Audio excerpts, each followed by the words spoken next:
बिस्मिल्लाहिर्रहमानिर्रहीम। आज हमारा 28वां लेक्चर है and that is the structure of muscles. Particularly हम बात करने वाले हैं स्केलेटल मसल्स के बारे में और आपने इसको बड़े ही गौर से सुनना है because it is a very much important lecture. और फिर हम साथ ही मसल का फंक्शन भी साथ ही पढ़ने वाले हैं ताकि हमें चीजें पता हो जाएं। तो फर्ज किया ये मैं एक आपके सामने मसल बना देता हूं क्योंकि आपको पता है कि मेरी ड्राइंग बहुत अच्छी है। तो ये फर्ज किया जी हमारे पास है एक मसल और ये उस मसल का लाइक दिस पार्ट। आमतौर पे जो मसल होता है ना उसके अंदर कुछ बंडल्स होते हैं। आप ये समझे कि एक बड़ा एक पैकेट है और उसके अंदर छोटे छोटे बंडल्स हैं। सही है। वो बेसिकली हम किस तरह बनाते हैं, फर्ज किया ये है जी वो इस तरह के, इनको हम फेसिकल्स कहते हैं, मसल बंडल्स कहते हैं। आपकी मर्जी है, आप इसको कुछ भी कह सकते हैं। तो फर्ज किया दिस इज द मसल, ठीक है, और ये उस मसल का टेंडन है, ठीक है, और ये एक फेसिकल है, इसको हम कहते हैं जी फेसिकल या इसको हम कहते हैं that is called as the muscle bundle. अच्छा याद रखिएगा इस मसल बंडल के गिर्द भी एक मेम्ब्रेन होती है। यानी अगर मैं आपको इसके सामने इस तरह बनाऊं कि मसल के ऊपर भी एक मेम्ब्रेन होती है और वो मेम्ब्रेन बेसिकली कनेक्टिव टिश्यू की बनी होती है। सही है। ये जो रेड कलर वाली है आप इसको समझे ये पूरी एक मेम्ब्रेन है। सही है। और ये जो पूरी मेम्ब्रेन है इसको कहते हैं हम एपिमीशियम। क्या कहते हैं? एपिमाइसियम, एपिमीशियम, ठीक है जी। और इसके बाद अगर फर्ज किया ये जो फेसिकल्स हैं यानी ये जो एक मसल बंडल है ये फर्दर इसके अंदर सेल्स हैं। असल में ये मसल बंडल है बेसिकली मसल सेल्स का एक लंबा सा एक बंडल है। सही है। तो वो अगर मैं बनाऊं आपके सामने तो फर्ज किया वो ये है जी मसल सेल्स जिनको हम कहते हैं मायोफाइबर्स या मायोफाइब्रिल्स। अभी मैं आपके सामने सिर्फ एक फेसिकल खोल के दिखाने लगा हूं। तो फर्ज किया मैंने इसको रेड कलर से ही बनाया है तो इसको भी रेड कलर से बनाते हैं। तो फर्ज किया ये एक फेसिकल आपके सामने खुली है और उस फेसिकल में बहुत सारे उसके अंदर भी कुछ सेल्स हैं, सेल्स के बंडल्स हैं और वो बेसिकली इस तरह के हैं। अब मैं उनको इधर ब्लैक से बनाया तो ये देखें जी ये हैं वो फेसिकल्स के सेल्स। समझ आ गई? यानी बंडल, सही है, पूरा मसल के अंदर बंडल्स और बंडल। अच्छा इन फेसिकल्स के गिर्द भी एक मेम्ब्रेन होती है जिस तरह कनेक्टिव टिश्यू की मेम्ब्रेन मसल के बाहर होती है उसे हम क्या कहते हैं? It's called perimysium I think. हाँ जी पेरिमीशियम, नॉट पैरामीशियम, ठीक है ना? तो इट्स कॉल्ड पेरिमाइसियम या पेरिमीशियम, ठीक है जी। ये भी आपका connective tissue layer present in between the muscle bundles, ठीक है, या फेसिकुलाई के दरमियान में it is a connective tissue layer present between the muscle bundles. आप सब लोग 10-15 मिनट एक्स्ट्रा क्या क्या है ना? अच्छा जी। तो ये आप ये है मसल के सेल्स जो हर फेसिकल के अंदर, हर बंडल के अंदर इस तरह अरेंज हुए हैं। ये मैंने एक बंडल खोला है और उसके ये सारे सेल्स हैं और ये सारे एक सेल हैं। इनको हम कहते हैं मायोफाइबर्स। क्या कहते हैं? मायो से मुराद मसल है। The branch of biology which deals with the study of muscle is called myology. और मायो मतलब मायोसाइट या मायोफाइबर।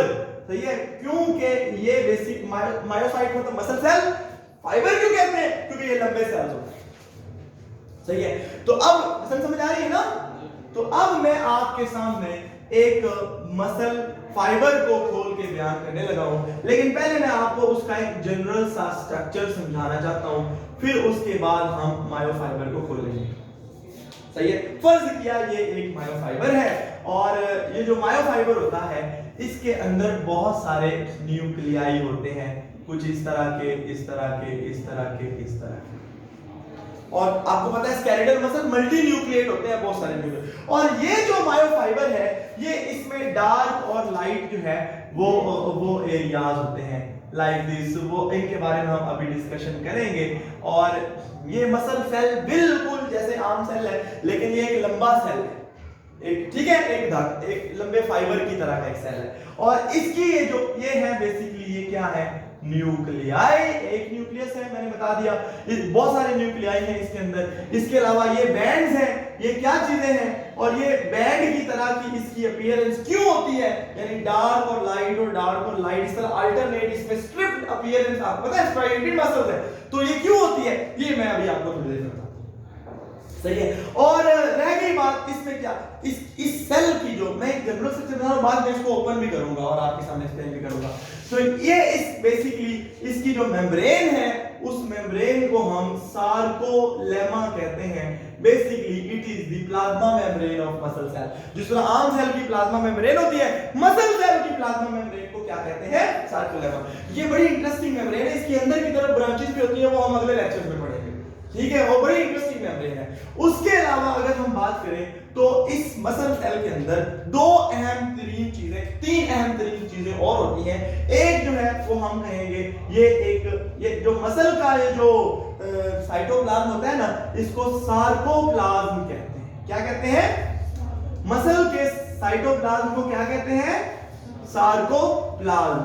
ये सार्कोप्लाज्म बिल्कुल वैसा होता है तकरीबन जिस तरह का साइटोप्लाज्म होता है। साइटोप्लाज्म की जो कंपोजिशन है, बस इसमें दो चीजें अहम तरीन एक्स्ट्रा होती है। सही है। तो पहली जो चीज है दैट इज ये ग्रीन कलर जो चीज है, फर्ज किया इसको मैं बना दे, इसको हम कहते हैं ग्लाइकोजन, क्योंकि muscle cell extra glycogen store करते हैं। ये आपने पता है, लिवर मसल में ग्लाइकोजन स्टोर होती है। और जो दूसरी अहम तरीन चीज होती है इसके अंदर, वो एक लाल कलर की प्रोटीन होती है, जो इसके globular protein of red colour, जो पूरे मसल सेल में इस तरह फैली हुई होती है। और उस लाल प्रोटीन को हम कहते हैं मायोग्लोबिन। ये बड़ी इंटरेस्टिंग प्रोटीन है, क्योंकि इस मायोग्लोबिन में ऑक्सीजन को बाइंड करने की ताकत हीमोग्लोबिन से भी ज्यादा होती है। इसी वजह से तो ये उससे ऑक्सीजन छीन के अपने पास स्टोर कर लेती है। And muscle cell store small amount of oxygen, क्योंकि उन्होंने कब मूव करना है अचानक उनके हिसाब से। और मसल सेल में ऑक्सीजन मायोग्लोबिन होती भी इसलिए है क्योंकि it has the greater affinity to bind with the oxygen than the haemoglobin. समझ आ गई ना। तो ये है जी व्हाट वी से दैट कि इसके अंदर ये दो चीजें मैंने गिनवा दी हैं। साइटोप्लाज्म ये कोई चीज नहीं, मतलब ये तो साइटोप्लाज्म नहीं हुआ, इसमें दो एक्स्ट्रा चीजें क्या थी, नंबर 1 ये, नंबर 2 ये, यानी ग्लाइकोजन और मायोग्लोबिन। और तीसरी इंपॉर्टेंट तरीन चीज वो होते हैं फिलामेंट्स। ये जो धागा है, खुद देखिए एक मसल फाइबर था, वो मसल था, उसके अंदर बंडल्स थे, उस बंडल के अंदर सेल्स थे, जिसको हमने मायोफाइबर का नाम दिया। अब उस फाइबर के अंदर भी कुछ धागे होते हैं बड़े बड़े।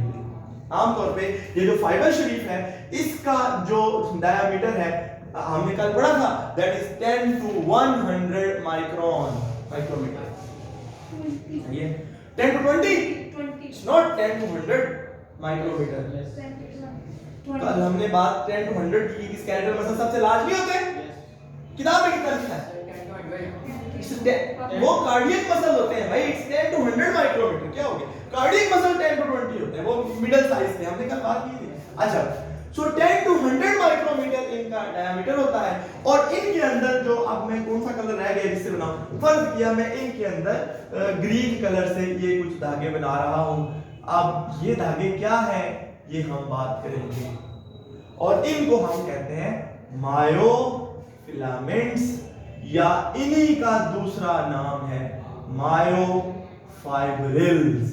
और मायोफाइब्रिल क्या होता है वो भी हम डिस्कस करते हैं। ये बेसिकली मैंने एक सेल आपके सामने खोल के बयान किया है। इस तरह भी एक एरो बनता है, ये समझ आ गई बात की।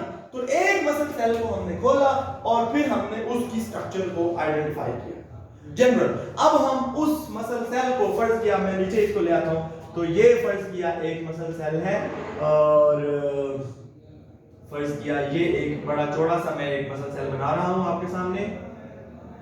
तो इसके अंदर फर्ज किया ये है जी वो मायोफिलामेंट्स। इसको वैसे ब्लैक बनाना चाहिए कि नहीं,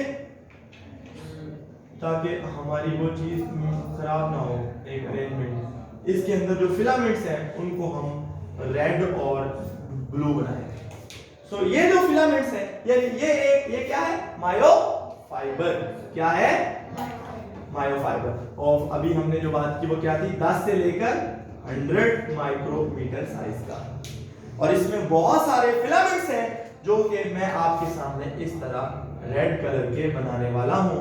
और ये होते हैं तकरीबन मेरे ख्याल से छोटे साइज के, इट्स अबाउट 2 to समथिंग। कितना साइज दिखा है? हाँ, 1 to 2 जो है। ये पूरे सेल की लेंथ में ये छोटे छोटे धागे बहुत सारे होते हैं और इनके भी बंडल्स होते हैं। और इनके बंडल, जिस तरह मसल के अंदर मसल सेल्स के जो बंडल थे उनके गिर्द क्या थी? That was basically perimysium. और इनके गिर्द यानी एक मसल सेल के अंदर जो मायोफिलामेंट्स के जो बंडल होते हैं उनके गिर्द भी मेम्ब्रेन की नालियां होती हैं, लेकिन वो बेसिकली जो सार्कोलेमा है इसी की ब्रांचेस होती हैं। यानी ये सार्कोलेमा की ही, ये वाली ब्लैक कलर की है मेम्ब्रेन, इसकी ही ब्रांचेस होंगी और वो इसके अंदर इस तरह के बंडल्स बनाएंगी और वो बहुत सारे बंडल्स होंगे। ये तो मैंने थोड़ा सा बना दिया। अब हम इन एक मायोफाइब्रिल या हाँ जी सार्कोलेमा जो है सार्कोलेमा की जो Yes, sarcolemma is the plasma membrane of muscle cell that invaginates into the cell। और वो फिर वो जो मायोफाइबर जो मसल सेल के अंदर जो बंडल है उनके छोटे छोटे बंडल बनाएगी, उनके लिए कवर बनाएगी। यानी कि जो मायोफाइब्रिल्स होते हैं ये सार्कोलेमा के extension. Myofibrils are not the extensions of sarcolemma. The bundles या membranes around the myofibrils, they are the extension of sarcolemma। सही है? तो ये हमें पता लगा। अब हम इसमें से एक रेड कलर का फाइबर मैं आपके सामने खोलता हूं और ये कैसा दिखता है इसके बारे में हम अभी डिस्कस करते हैं। फर्ज किया ये एक फाइबर मैंने आपके सामने इस तरह खोल दिया, या बल्कि इसको थोड़ा सा ज्यादा करके इस तरह खोल दिया है। तो फर्ज किया जी ये है वो मायोफाइब्रिल, और ये जो मायोफाइब्रिल है ये बेसिकली इस तरह हमें दिखता है कि इसके दरमियान में इस तरह की, फर्ज किया ये इस तरह की कुछ लाइंस होती हैं और उसके अलावा इससे कुछ थिन फिलामेंट्स निकलते हैं और उनको मैं ब्लैक से ही बना देता हूं, that they are like this. और इधर को कुछ थिक, हसन एक मिनट चुप चुप, कुछ इधर से कुछ थिक फिलामेंट्स भी होते हैं, वो भी मैं आपके सामने बना देता हूं। ये फर्ज किया थिन फिलामेंट्स है जी, और ये उनके दरमियान में मैं आपके सामने ब्लू कलर से ये थिक फिलामेंट्स, ये ऐसा दिखता है ऐसा। ठीक है, समझ आ गई? इसको मैं खोल के आपके सामने बताऊंगा, अभी बनाऊंगा, लेकिन जनरल स्ट्रक्चर में ये ऐसा दिखता है। इसके अंदर अगर आप गौर करें तो ये वाला जो पार्ट है जो ब्लैक से बना हुआ है, ये पार्ट बेसिकली लाइट होता है और इसको हम आई बैंड कहते हैं। क्या कहते हैं? यानी हसन जो मायोफाइब्रिल होता है, जो धागा होता है, वो बेसिकली उसमें लाइट और डार्क और लाइट और डार्क और लाइट और डार्क एरियाज होते हैं। जो लाइट एरियाज हैं उनको हम कहते हैं आई बैंड्स, और जो डार्क एरियाज होते हैं वो यहां होते हैं, ये वाला हिस्सा, और उनको हम क्या कहते हैं? दी ए बैंड्स। क्या कहते हैं?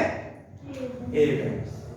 वो भी मैं आपको अभी ये जनरल स्ट्रक्चर में बना रहा हूं, बाद में इसकी स्पेसिफिक स्ट्रक्चर भी हम अलग से बनाएंगे, और हम इसको कहते हैं ए बैंड। और ए बैंड जो होता है वो थिक फिलामेंट, बेसिकली एक मायोफाइब्रिल या एक मायोफिलामेंट थिक और थिन और फिर थिक और फिर थिन फिलामेंट की एक इस तरह का एक पूरा लंबा धागा होता है।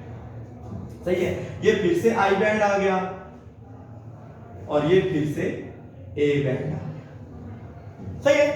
अब ये हमें पता लग गया, और हर आई बैंड के दरमियान में एक लाइन होती है जिसको हम जी लाइन कहते हैं। सही है? और इसी तरह हर आई बैंड जो होता है, आई बैंड के दरमियान में जी लाइन होती है, जो ए बैंड होता है ये वाला या ये वाला, दोनों में से जो सा भी आप ले रहे हैं, उसके दरमियान में एक एरिया ऐसा होता है जो लाइट होता है। देखिए ना, ए बैंड वैसे तो डार्क होता है, ए बैंड क्या होता है, समझ आ रही है उसमें कि नहीं? देखो लाइट बैंड वो आइसोट्रोपिक होता है, उसे हम आई बैंड कहते हैं, और उसमें चूंकि थिन फिलामेंट में डिस्कस करता हूं, सही है। और जो ए बैंड होता है वो डार्क होता है, और हर ए बैंड के दरमियान में एक लाइट जोन होता है, उस लाइट जोन को हम कहते हैं एच जोन। क्या कहते हैं? यानी the light zone between the in the center of the A band, the light area in the center of A band is called H zone। अच्छा, H zone के बिल्कुल दरमियान में एक डार्क लाइन होती है जिसको हम M लाइन कहते हैं। क्या कहते हैं? यानी it is a dark line present in the centre of the H zone, जिसको हम M लाइन कहते हैं। ये बेसिकली बुनियादी स्ट्रक्चर है उस मायोफिलामेंट की जो अंदर है, और ये बेसिकली क्या चीज है अभी हम डिस्कस करते हैं। देखें, गौर करें तो दो जी लाइन के दरमियान के जो फासला होता है, ये एक जी लाइन है और ये दूसरी जी लाइन है, इनके दरमियानी नहीं जी, इनके दरमियानी फासले को हम कहते हैं एक सार्कोमियर। और एक सार्कोमियर जो होता है वो बेसिकली इधर रख दिया, ये बेसिकली जो एक सार्कोमियर होता है ये एक कॉन्ट्रैक्टाइल यूनिट होता है मायोफाइबर। इस तरह के बहुत सारे सार्कोमियर्स अरेंज हुए होते हैं। अब यहां तक तो आपको लग गई समझ के क्या हिसाब किताब है, लेकिन अब मैं आपको असल में इसकी सही स्टोरी जो ओरिजिनल बात है वो असल शक्ल बताऊंगा। ये तो हमने बात की कि ये दिखता कैसा है। जब एक सेल को दूर से देखेंगे ना माइक्रोस्कोप, तो ये ऐसा दिखेगा। कैसा दिखेगा? लाइट और डार्क बैंड होंगे। लाइट बैंड को आई बैंड कहते हैं, डार्क बैंड को ए बैंड कहते हैं। ये एक दूसरे से अल्टरनेटिवली इस तरह चलेंगे जिस तरह एक ज़ीब्रे के ऊपर धारियां होती हैं, व्हाइट और ब्लैक, डार्क।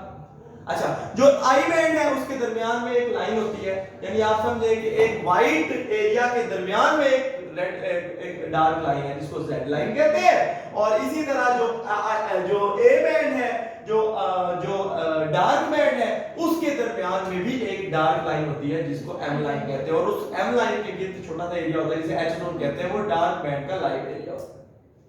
अब हम मैं आपके सामने इनकी औकात आपको बताता हूं। इसमें देखना सही नजर आ रहा है यहाँ? हाँ ठीक है। तो अब आप गौर करें तो मैं आपके सामने जो नीले रंग से ऊपर बनाए हैं, मैं वही नीले रंग से आपके सामने ये वाले बना देता हूं। ये है जी थिक फिलामेंट। क्या है? Thick filament.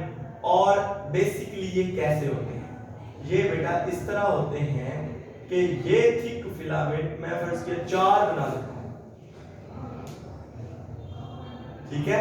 असल मैंने 4 मोटी मोटी लाइनें वर्टिकली लगाई है, ठीक है, और उनको मैंने थिक फिलामेंट का नाम दिया है, सही है। और वो बेसिकली बने होते हैं मायोसिन प्रोटीन के।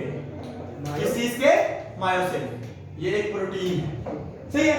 अच्छा, असल में ये ऐसे नॉर्मल शक्ल के नहीं होते। असल में जो इनकी शक्ल है ना वो इस तरह होती है। ये टेल होती है, सही है। ये बेसिकली मायोसिन है, उसकी चेन्स है और उसकी टेल है, और फिर उसके साथ कुछ ग्लोबुलर हेड लगे होते हैं। ये उसके हेड है, ठीक है। ये ब्रश है, जिस तरह हसन ब्रश नहीं होता वैसे एक टेल होती है, और उसके गिर्द ये देखें आप इस बात, तो ये है जी, ये ग्लोबुलर हेड्स लगे हुए हैं, सही है। और ये मैं बस अब बाकी के मैं सिर्फ ऊपर वाले हिस्से में बनाऊंगा, बाकी सारे आपके सामने नहीं बनाऊंगा, बस समझने की बात है, ठीक है। ये अंडरस्टूड हो गया बेटा? अच्छा, अब आप गौर करें तो जो डार्क में जो लाइट बैंड है वो थिन फिलामेंट, ये बेसिकली यानी मायोफिलामेंट 2 तरह के फिलामेंट्स का बना होता है। एक होते हैं thick filament which are made up of which protein? Myosin. And thin filament are made up of actin, सही है। और उसको मैं इसी तरह अब उसको मैं ब्लैक ऊपर ब्लैक से बनाया था क्योंकि यहाँ पे नीचे जगह नहीं है, तो मैं उसको फर्ज किया आपके सामने रेड से बना देता, या रेड की बजाय ग्रीन से बना दिया। तो ये देखिए जनाब आप, ये है जी वो थिन फिलामेंट्स, जो आप गौर करें तो ये देखें, ये है जी थिन फिलामेंट्स। और असल में थिन फिलामेंट कैसा है, मैं सिर्फ ऊपर वाला बनाऊंगा एक, तो वो आप गौर करें तो थिन फिलामेंट बच्चों होता है इस तरह का। आमतौर पे वो दो चेन्स होती हैं जो एक दूसरे के गिर्द कोयल हुई होती, ये है असल में, ठीक है। और बाकी सारे थिन फिलामेंट मैं सीधे सीधे बना रहा हूं, सिर्फ समझाने के लिए मैंने एक को आपके सामने खोल दिया। हाँ जी, it's like the two chains coiled around each other basically. अब इनको हम एक्टिन प्रोटीन के, अच्छा याद रखिएगा जो थिक फिलामेंट है वो ए बैंड पूरा होता है। ए बैंड पूरा किस चीज का बना होता है? थिक फिलामेंट का। और थोड़ी बहुत इधर उधर फिर गए, लेकिन आपने समझना है कि जो ए बैंड है उस पूरे में थिक फिलामेंट होते हैं, और जो थिन फिलामेंट होते हैं वो आधे आई बैंड में होते हैं और थोड़े से ए बैंड में भी घुसे होते हैं। ये आप गौर करें, ठीक है, थोड़ा सा ओवरलैप किए होते हैं, यानी आप देखें इधर से भी और इधर से भी, इसलिए डार्क बैंड के दरमियान में जो जगह बचती है वो एच जोन कहलाती है, वो लाइट होती है, थोड़ी सी कम होती है। समझ बेटा, आपको समझ आ गई? आती कम? अच्छा सही है जी। तो ये आपको लग गया पता। अच्छा ये फर्ज किया, ये आ गया जी, फर्ज किया ये है जी थिन जो बैंड है, जो थिन फिलामेंट्स हैं, और ये थिन फिलामेंट। और अब अगला थिक फिलामेंट भी मैं यहाँ बना ही देता हूँ, तो वो आपको समझ आ जाएगी कि सर ये क्या चीज है और वो क्या चीज है। बेसिकली मैंने बताया कि मायोसिन प्रोटीन है, उसके हेड होते हैं, मायोसिन प्रोटीन के ग्लोबुलर हेड होते हैं। और वो बेसिकली ग्लोबुलर क्यों है? क्योंकि मायोसिन खुद एक फाइब्रस प्रोटीन है। आपको पता है प्रोटीन का टू टाइप, फर्स्ट ये दूसरा चैप्टर, ठीक है, globular protein and fibrous protein. Basically वो एक फाइब्रस टेल है, उसकी बहुत सारी टेल्स है, यहाँ पे आप समझिए बहुत सारे धागे इस तरह का एक गुलदान मिलता होता है, ठीक है। वो बेसिकली किस तरह होता है, पीछे से वो इस तरह डंडे से होते हैं और आगे जाके वो छोटे छोटे राउंड राउंड फूल से लगे होते हैं। वो आप समझिए कि वो जो फूल है वो ग्लोबुलर हेड्स है और वो जो टेल्स है वो इसका आगे फिर नाम और भी इनके नाम है, इन पार्ट्स के भी नाम है, वो भी हमारे स्कोप की बात नहीं है। सही है जी। अच्छा अब हमें समझ आ गया कि ये क्या सा, अच्छा ये भी सही है।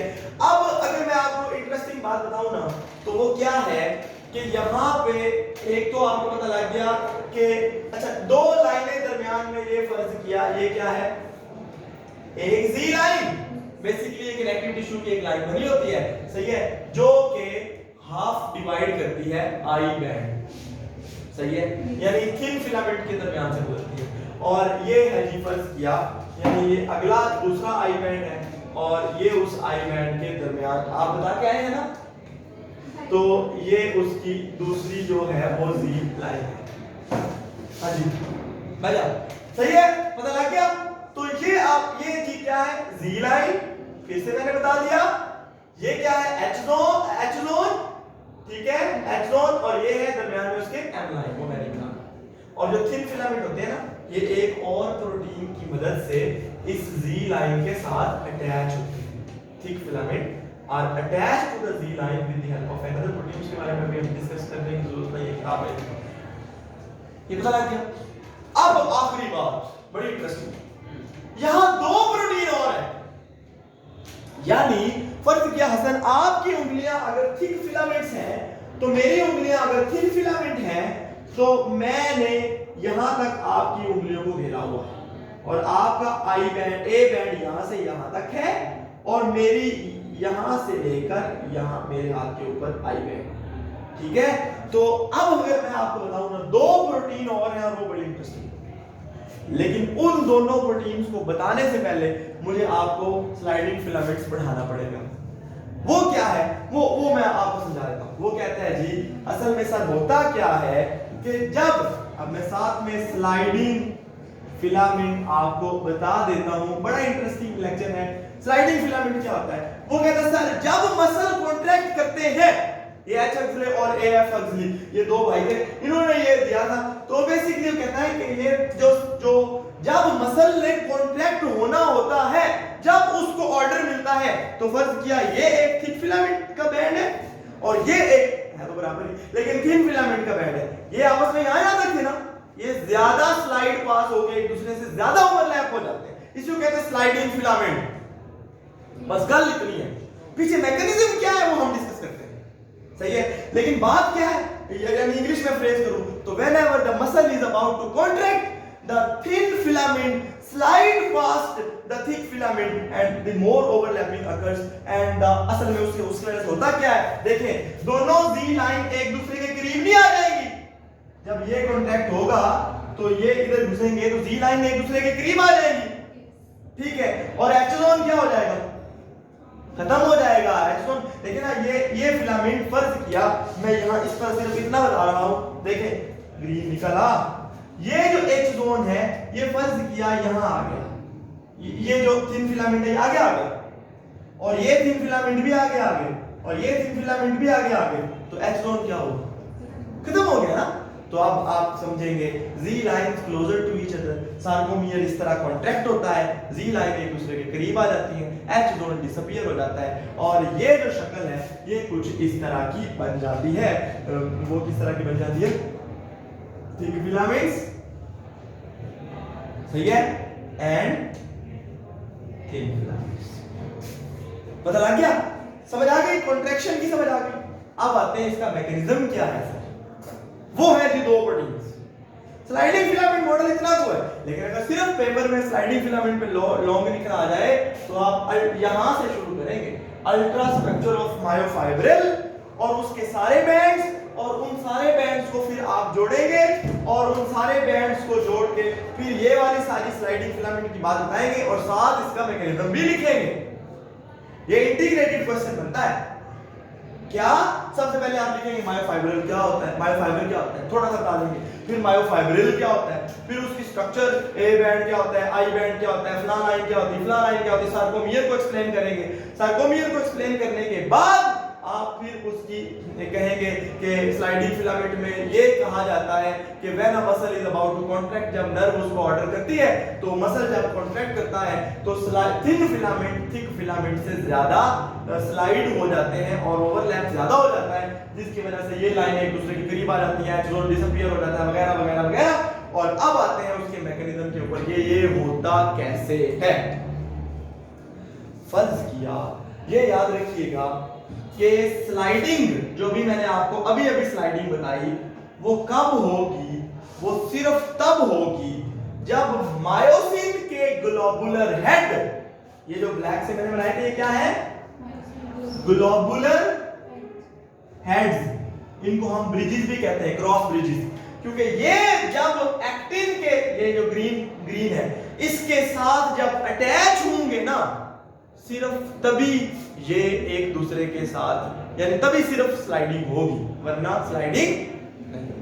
यानी स्लाइडिंग कब होती है, when the globular heads of myosin attach to the binding site on actin, और वो बाइंडिंग साइट में आपको इसके ऊपर बताऊंगा, अब सेपरेटली बता देता हूं, चलो सेपरेटली पहले बता। तो वो क्या है कि फर्ज किया, ये देखें आप, तो असल में ग्रीन वही यहां बताऊं, फिर बाद में यहां भी बताऊंगा। ये है फर्ज किया एक मायोसिन एक्टिन का एक स्ट्रक्चर, एक एक्टिन की एक चेन है, दो चेन है, ठीक है, दो चेन खत्म हो गए, इधर से कहां तक खत्म हुआ है, ठीक है चलो। तो ये मायोसिन, ये एक्टिन की एक चेन है, दो चेन है आपस में कॉइल, ये एक्टिन का एक फिलामेंट है, थिक फिलामेंट बनाया और कुछ नहीं बनाया, सही है। फर्ज किया इसके ऊपर ये साइट्स हैं, ये साइट्स, ये जिनके ऊपर ग्लोबुलर हेड आके अटैच हो सकते हैं, फर्ज किया, सही है। तो ग्लोबुलर हेड कहां पे है, फर्ज किया वो ग्लोबुलर हेड है जी यहाँ पे, ये आपको मैंने एक्टिन भी बना दिया, और ये उसके ब्लैक कलर से, ये क्या मसला है, ये उसके ग्लोबुलर हेड्स भी फर्ज किया मैंने आपके सामने बना दिए। अब इन्होंने बाइंड करना है यहाँ पे, जैसे ही बाइंड करेंगे तो क्या होगा, स्लाइडिंग होगी, क्या हुआ, शोर मत करो गधों। तो क्या होगा कि स्लाइडिंग होगी। अच्छा ये स्लाइडिंग, अच्छा सर जब मसल रेस्ट पे होता है, मैं कॉन्ट्रैक्ट नहीं कर रहा मेरे हाथ, तो फिर क्या होगा? फिर कौन बताता है कि ये जो जनाब आपने कॉन्ट्रैक्ट नहीं करना? तो दो प्रोटीन मैंने आपको कहा था। पहली प्रोटीन का नाम होता है ट्रोपोमायोसिन और दूसरी प्रोटीन का नाम है ट्रोपोनिन। और ये दोनों प्रोटीन देखिए अल्लाह ने कहां रखी है। ये अगर फर्ज किया ट्रोपोनिन को मैं बनाता हूं, ट्रोपोमायोसिन को मैं बनाता हूं रेड से, तो ये एक ऐसी धागा है जिसने इन साइड्स को कवर किया होता है ऊपर से। समझ आ गई बात की? सही है। यानी troponin is a molecule, it is a chain protein which covers the binding sides of actin. सही है। ट्रोपोमायोसिन, सही है। यानी ये समझिए कि आपने यहां इसमें अटैच होना था, यहां अटैच होना था, तो इसके ऊपर एक पट्टी लगी हुई है जो कि उन जगहों को कवर कर रही है। या फर्ज किया मेरे यहां जख्म बने हुए हैं और वो जख्म वो बाइंडिंग साइड्स है और उनमें पट्टी लगी हुई है। जब वो पट्टी ऊपर से उखड़ेगी तब कोई चीज आके उधर लगेगी, मक्खी। सही है भाई? तो ये आपको लग गया। और दूसरी जो प्रोटीन है उसको मैं बनाता हूं यहां पे ब्लू से, और वो प्रोटीन है बेसिकली ट्रोपोनिन। और ये इस तरह का एक ट्राई, यानी इसके तीन पार्ट, सॉरी चार ना, ये तीन पार्ट होते हैं ट्रोपोनिन। अब आप इसको उठा के यहां रख दो, यानी ये जो मैंने सिर्फ ग्रीन बनाया ना, इसको ट्रोपोमायोसिन भी बनाओ, सही है। और चलो बाकी के सारे ऐसे बना लो आसानी के लिए, समझ आ गई ना। और ग्रीन वाले सारे ऐसे बना लो, वेरी सिंपल, नथिंग एल्स, सही है। अच्छा पता लग गया।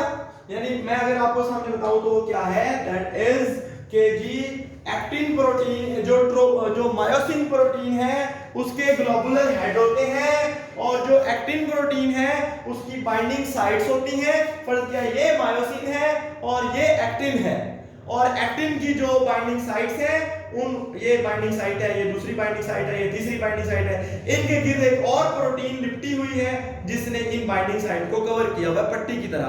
और फिर एक तीसरी प्रोटीन है जिसका नाम है ट्रोपोनिन, वो यहाँ पे है, यहाँ पे है, यहाँ पे है, यहाँ पे है। ये जो ट्रोपोनिन है ना, ये बड़ी इंटरेस्टिंग है। ये कैसे इंटरेस्टिंग है? ये है जनाब, इसके तीन पार्ट होते हैं इस तरह के। जो पहला पार्ट है वो कैल्शियम आयन के साथ जुड़ेगा, सही है, यहां से कैल्शियम आयन आएंगे और ये उनके साथ लगेगा। जो दूसरा इसका पार्ट है वो इस एक्टिन की ग्रीन चेन के साथ लगेगा, और जो इसका तीसरा पार्ट है वो ये लाल से यानी ट्रोपोमायोसिन के साथ जुड़ेगा। पता लगा? यानी एक्टिन और एक पार्ट उसका कैल्शियम आयन के साथ लगता है, दूसरा एक्टिन के साथ लगता है, और तीसरा यानी उस कवर के साथ लगता है, उस पट्टी के साथ। समझ आ गई बात? ये उसके तीन पार्ट है। जब कभी मसल ने कॉन्ट्रैक्ट